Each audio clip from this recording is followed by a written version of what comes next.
Good morning all of you. आप सभी का बीएससी फर्स्ट ईयर की केमिस्ट्री क्लास में स्वागत है। पिछले लेक्चर्स में अपन ने वाल्डन इन्वर्जन की मैकेनिज्म देखी थी। ठीक है, तो वाल्डन इन्वर्जन में हमने ये पढ़ा था कि जब SN2 रिएक्शन पाथ फॉलो करती है कोई, ठीक है, तो उसमें क्या होता है, वाल्डन इन्वर्जन होता है। मतलब डी इस फॉर्म से एल फॉर्म के अंदर कन्वर्ट होगी और एल फॉर्म से क्या, डी फॉर्म में कन्वर्जन होगा। ठीक है, उसके पश्चात हमने देखा था कि अगर कोई मैकेनिज्म है, ठीक है, वो क्या करती है, SN1 पाथ फॉलो कर रही हैं।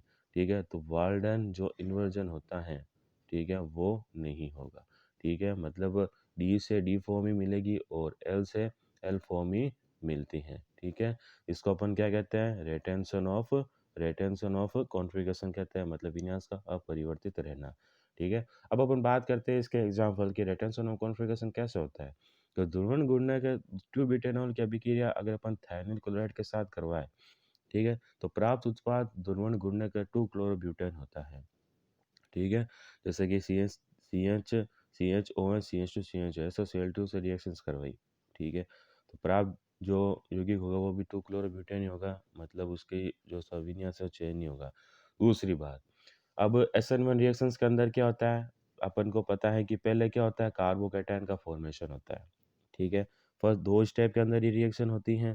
ठीक है, फर्स्ट स्टेप में तो क्या होगा, कार्बोकैटायन का फॉर्मेशन होगा। ठीक है, तो विन्यास में कोई परिवर्तन नहीं हुआ।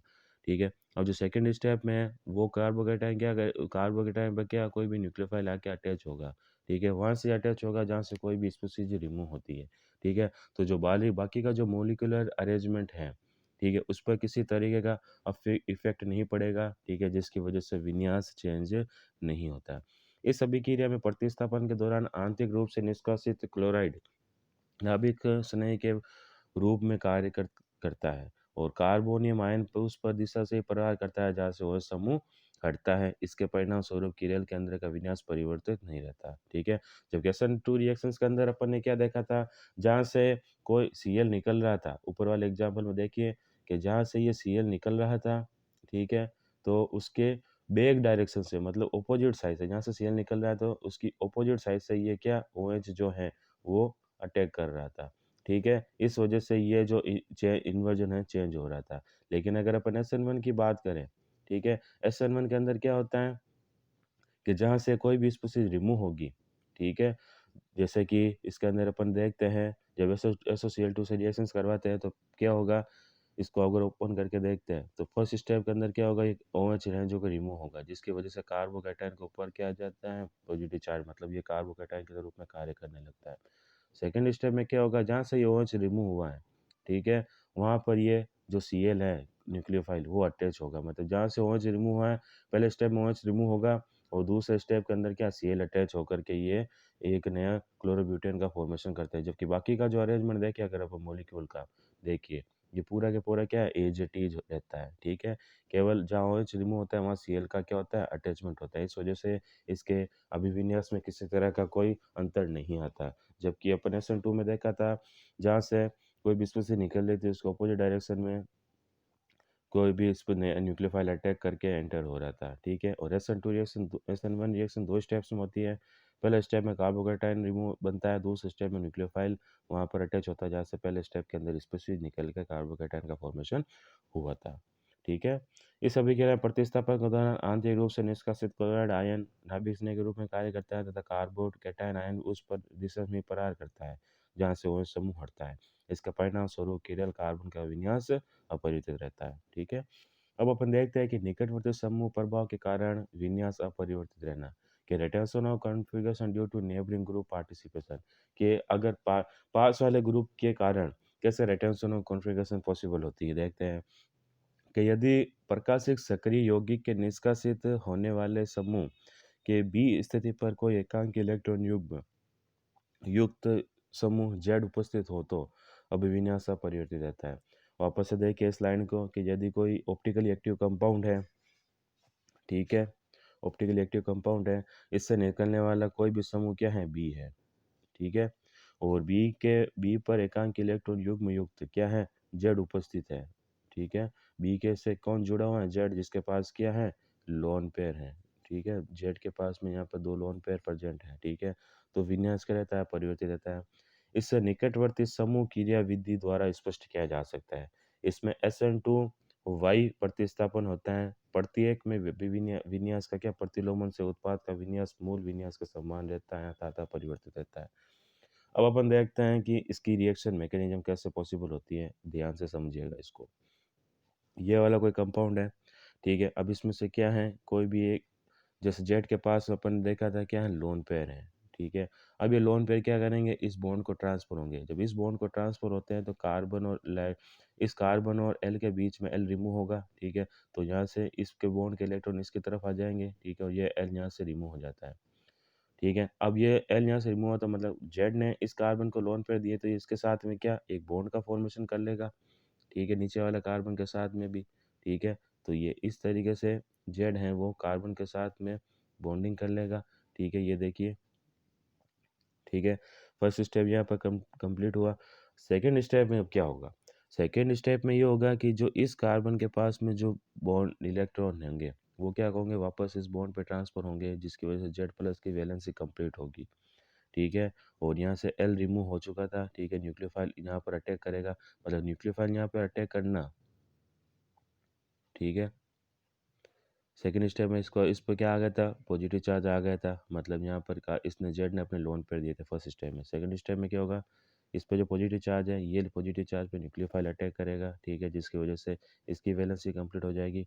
और सी ने जो जेड से लोन पेयर दिए थे ये बॉन्डेड के इलेक्ट्रॉन वापस जेड की तरफ ट्रांसफर कर देगा, ठीक है, जिसकी वजह से यहाँ पर तो न्यूक्लियोफाइल का टच हो गया और यहाँ पर जेड इज अपनी जेड है जो कि अपनी एज विन्यास में रहता है, ठीक है। तो विन्यास का क्या रहता है, अब परिवर्तन रहता है। यहाँ पर केवल क्या होता है, एल का रिमूवल हुआ और जेड ने एंट्री की यहाँ पर, ठीक है, और यहाँ पर एन न्यूक्लियोफाइल अटैच हो गया। तो जो बाकी का जो कंप्लीट मॉलिक्यूल देखे, ठीक है, तो किसी भी एटम का जो अरेंजमेंट है उन दोनों के अंदर चेंजेज नहीं हुआ। तो ये कैसे होता है कि पास वाला जो पार्टिसिपेंट ग्रुप है, ठीक है, प्रतिस्थापन समूह है जिसके पास लोन पेयर है, वो लोन पेयर अपने दूसरे वाले कार्बन को देता है जहाँ से कोई भी स्पीशीज बाहर निकल रही है, ठीक है, उसके साथ बॉन्डिंग कर लेगा। बॉन्डिंग करने के बाद में वापस इसको इलेक्ट्रॉन लेकर न्यूक्लियोफाइड को अटैच कर लेगा, ठीक है, जिससे कि अभिविन्यास में परिवर्तन नहीं होता। नेक्स्ट देखते हैं रेसमिनेशन, ठीक है, जिसे अपन रेसिमीकरण कहते हैं, कि किसी यौगिक के डी व एल समावयवी के 50-50% मिश्रण को उस यौगिक का अपन क्या कहते हैं, रेसिमी मिश्रण या डीएल मिश्रण कहते हैं। इस मिश्रण का निर्माण SN1 अर्थात nucleophilic substitution reaction unimolecular reaction द्वारा होता है, ठीक है, अभिक्रिया के दौरान ही होता है। इस प्रकार की अभिक्रिया चाहे डी या एल विन्यास से शुरू की जाए परंतु उत्पाद सदैव क्या होता है, रेसिमी मिश्रण बनता है, ठीक है। मतलब अगर SN1 रिएक्शंस करवाते हैं, ठीक है, चाहे डी फॉर्म से स्टार्ट करवाओ किसी भी कंपाउंड का या एल फॉर्म से स्टार्ट करो किसी भी कंपाउंड की रिएक्शन, SN1 बनना क्या है, रेसिमिक मिक्सचर ही रेसिमिक मिक्सचर ही बनता है, ठीक है। नेक्स्ट है कि डी या एल विना शुरू किया जाए तो परंतु उत्पाद सदैव रेसिमिक मिक्सचर ही बनता है। इसका कारण ये है कि SN1 अभिक्रिया में मध्यवर्ती के रूप में क्या बनता है, एक कार्बोकैटायन बनता है जो समतलीय होने वाले नाभिक से नहीं इस पर दोनों ओर से आक्रमण कर सकता है। वह डी तथा एल विन्यासों का 50-50% प्राप्त होता है। और रेसिमीकरण की प्रक्रिया क्या होती है, इंट्रामोलिकुलर रीअरेंजमेंट अंतर अणुक पुनर्विन्यास होता है। तो SN1 रिएक्शंस का अपन को पता है कि पहले स्टेप के अंदर क्या कार्बोकैटायन का फॉर्मेशन होता है, ठीक है। अब जो कार्बोकैटायन है वो क्या होता है, समतलीय होता है, मतलब सपोज ये कोई कार्बोकैटायन है, ठीक है, इसकी दो वैलेंसी तो फील है मान लो, ठीक है, यहाँ पे कोई ग्रुप था सपोज OH वो बाहर निकला, ठीक है, तभी यहाँ पर कार्बोकैटायन बना। अब कार्बोकैटायन के यहाँ पर दो वैलेंसी ब्लैंक है, एक तो ये वाली और एक ये वाली। अब जो दूसरा न्यूक्लियोफाइल आएगा वो यहाँ पे भी अटैक कर सकता है और यहाँ पे भी अटैक कर सकता है। तो डी रूप भी पॉसिबल है और एल रूप भी बन सकता है। इसकी वजह से क्या बनता है, रेसमिक मिक्सचर बनता है, रेसमाइजेशन कहते हैं जिसे। उदाहरण लें अपन जैसे कि जब टार्ट्रिक एसिड का जलीय विलयन में गर्म किया जाता है, ठीक है, तो यह रेसमिक मिश्रण में बदल जाता है, ठीक है। इस प्रकार डी लैक्टिक एसिड को गर्म करने पर डी एल लैक्टिक अम्ल में बदल जाएगा, ठीक है। सपोज सबसे पहले टार्ट्रिक एसिड का एग्जांपल लेते हैं, ठीक है। टार्ट्रिक एसिड है, ठीक है, उसको गर्म किया तो किस में कन्वर्ट हो गया, देखिए गर्म किया था तो ये रेसिन मिक्सचर में बदल गया, एक तो बन गई डी फॉर्म, ठीक है, और एक बन गई एल फॉर्म, ठीक है। ये डी फॉर्म थी, डी फॉर्म से डी फॉर्म बनी, ठीक है, और एक बन गई एल फॉर्म, क्योंकि जो न्यूक्लियोफाइल का अटैचमेंट था वो रिवर्स हो गया इसके अंदर, ठीक है, एक बन गई एल फॉर्म। उसी प्रकार अगर अपन लैक्टिक एसिड की बात करें, ठीक है, लैक्टिक एसिड को भी जब अपन गर्म करें, ठीक है, गर्म करने के बाद में एक तो बन गई डी फॉर्म जैसे पहले था, D form, OH right side में है तो कौन सी हो गई, डी फॉर्म, ठीक है, ये भी डी फॉर्म हो गई। अब इसके अंदर जो OH था वो लेफ्ट साइड के अंदर आ गया, ठीक है, तो कौन सी हो गई, एल फॉर्म, ठीक है। नेक्स्ट देखें, अगर अपन इसके अंदर एग्जाम्पल इसकी रिएक्शन मैकेनिज्म देखते हैं, अगर अपन इसकी रिएक्शन मैकेनिज्म देखेंगे, ठीक है, तो अपन को पता चलेगा कि 1 मोलर 1 रेशियो के अंदर कैसे रेसिन मिक्सचर अपने को मिलता है। इस रिएक्शन मैकेनिज्म को हम अपने अगले लेक्चर्स के अंदर समझेंगे, कंटिन्यू करेंगे। Thank you so much.